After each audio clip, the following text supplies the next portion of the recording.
Okay, Thank you all. I wanted to give a chance to say a few words. Our judges, we have several very, very esteemed judges here.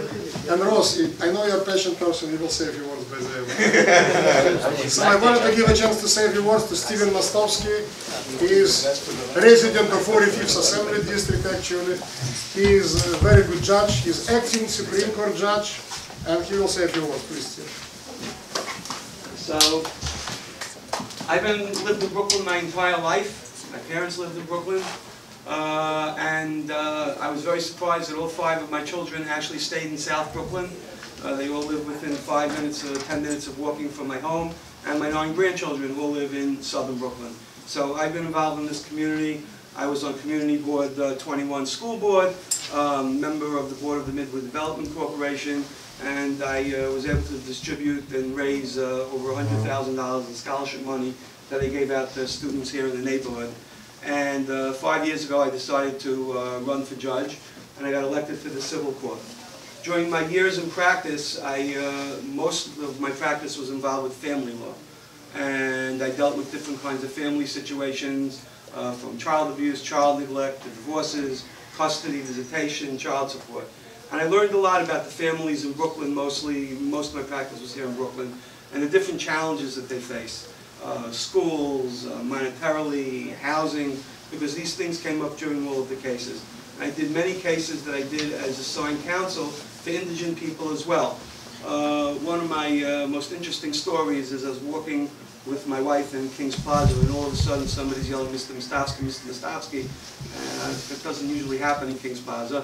And one of my clients who I had in a child neglect case was now, had her children back, and she was working in a store in Kings Plaza, and she saw me walking down the hall, and she wanted to let me know that she was successful and she was gainfully employed, and I was very surprised that of all the people she actually recognized me a few years later. Now, since I've been a judge, I've sat in the family court, the civil court, and now I'm an acting Supreme Court judge in Brooklyn. And even in this current situation, I spent a year in the family court. Now, if you live in Brooklyn long enough, you sort of learn a little bit about Brooklyn, and you learn a little bit about pragmatics.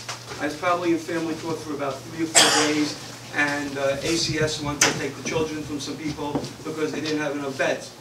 So I said, "How long is it going to take you to get the beds?" And they said, 3 days. And I said, "Did you ever hear of sleepies?" Now, ACS looked at me like I was insane. I said, "If you listen to the commercial, you call up, you get a bed, it's there within 12 to 24 hours, and you have enough beds for the people." I said, "I want you to come back tomorrow with receipt for the beds." And I looked at this pragmatically. In many of the cases, the ACS caseworkers would say, "Send the children home." The lawyers didn't want the children to go home. But the fact is that my job as a judge was to do what's best for the family and what's best for the children. And now, where I am, I'm doing the mental hygiene cases here in Brooklyn. And most people know that there is a problem with the homeless people. And my wife has told me that in the last year and a half I've become very liberal because my idea about homeless people has changed tremendously now that I see that the problem has a lot to do with mental illness. People come into my courtroom with all types of problems, all types of mental illness. I had somebody in my courtroom today who's 29 years old. Her mother lost her parental rights when this girl was 12, and all of her siblings, the mother lost the parental rights. So this child has basically no connection legally to her mother. Her mother is homeless and sort of hangs out in the neighborhood where she lives. Her sister couldn't handle it and moved to New Jersey. She came to court today to get an order and a warrant so they should pick up her mother so they could take her to the hospital for help. She goes out in the street and tries to help her mother. She had her mother in her house until the mother just picked up and walked out on a freezing cold day into the street when it was 12 and 19 degrees a few weeks ago with no coat and no clothing. And here's a girl whose mother basically abandoned her when she's 12 years old, and she comes into my courtroom and she was crying today, crying tears that she wanted to help her mother. And you realize that your job is a lot more important as a judge to look at the population here in Brooklyn and to see what you can do as a judge to deal fairly at the same time that you understand where the people are coming from. Even in school claims court, when I had people after the hurricane, with a storm, and people would come in with different problems, and sometimes you can help them and sometimes you couldn't.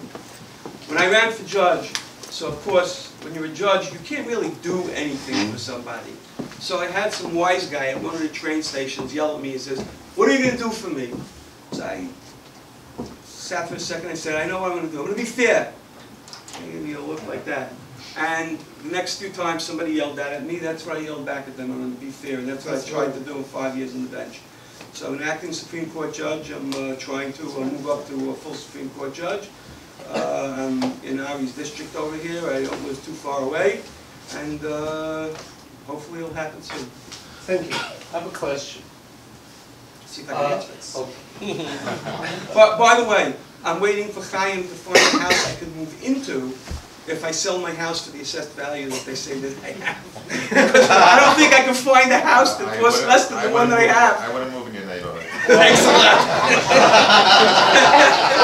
You don't live too far away. As a realtor judge, I can tell you there are two values, the assessed value and the market value. Yeah, but the assessed value I think isn't too far away from the market value anymore. Well, I don't know. I'd have to see. Anyway, I have a lot of problems with surrogates and landlord-tenant courts. Are they ever going to do anything about either one of those two courts? Are they ever going to try to work something out with them, revamp them in any way possible? Well, there's a very big study that was going on, and they're supposed to be coming out and making some changes in landlord-tenant court, that the tenants are supposed to get represented. And I think that's going to do a lot to help. And I think some people may look at that as a negative, that now the tenants are going to have attorneys and it's going to make things much harder. But one of the hardest things to deal with are pro se litigants that don't really know the law and don't know what's happening. Because the judge has to deal with somebody who doesn't really know the law. On the other side, there's a lawyer and a landlord that say who does know the law and is going for their rights. So in a lot of ways, if the tenants do have attorneys on their own, it makes it a lot easier to deal lawyer to lawyer and try to work out the problems. And that just came out in, I think, the Law Journal this week or last week, that they're looking to do this to help straighten out and make some changes into the... It's only going to expand the process. Well, it's only going to make each case longer and longer. As I told you, I'm a judge and not a legislator. I'm just telling you that that's what they're trying to do. I know. Surrogates court is based on the laws that apply to the estate procedure and I forgot what the EPTL. And those are the laws that get applied to surrogates court. And surrogates court is another one of those places that if you go by yourself and you try to represent yourself, you'll never get out of there alive. And if you have an attorney, I did. Good, you're lucky. The only good thing I could say is they have some of the best clerks in the world, and if you do go in, they're very, very helpful. Because I actually did a surrogates case for someone, a friend of mine who didn't have any money, and I really didn't know what I was doing, and they were very, very helpful to me. There were 12 grandchildren that had to divide the money, and they helped me figure out... It takes a year to probate a will. Well, this wasn't a will. This was not a will. Takes right. a year Right. to Well, probate a will. You also have to understand that there are not enough... There's a shortage of clerks, there's a shortage of court officers, there's a shortage of staff, there are no secretaries for the judges. So all of us, I think if you ask any of the other judges, we are working under very tough conditions.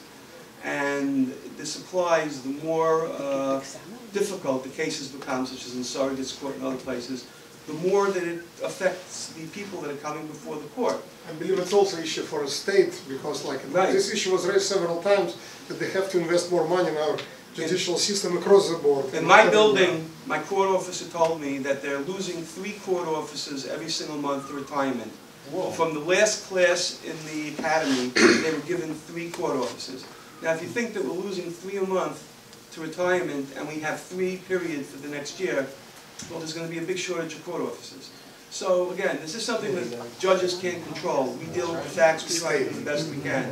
But that's what we try to do. We try to do our job as well as possible. And listen, I live in this community. I look at some of the people that come before me, and I look at the addresses, and they're 2 blocks away from me, around the corner from me, a block where I grew up. These are the people that are Brooklyn. And I think all of the judges that are here, we try to do the best that we can. Thank you very much. Thank you. I know we're running late. We started a little bit late, but like we have a lot of interesting guest speakers. I have to give a chance to each one of them. Terry Ciccotto, civil court judge, very good friend of this club, was many times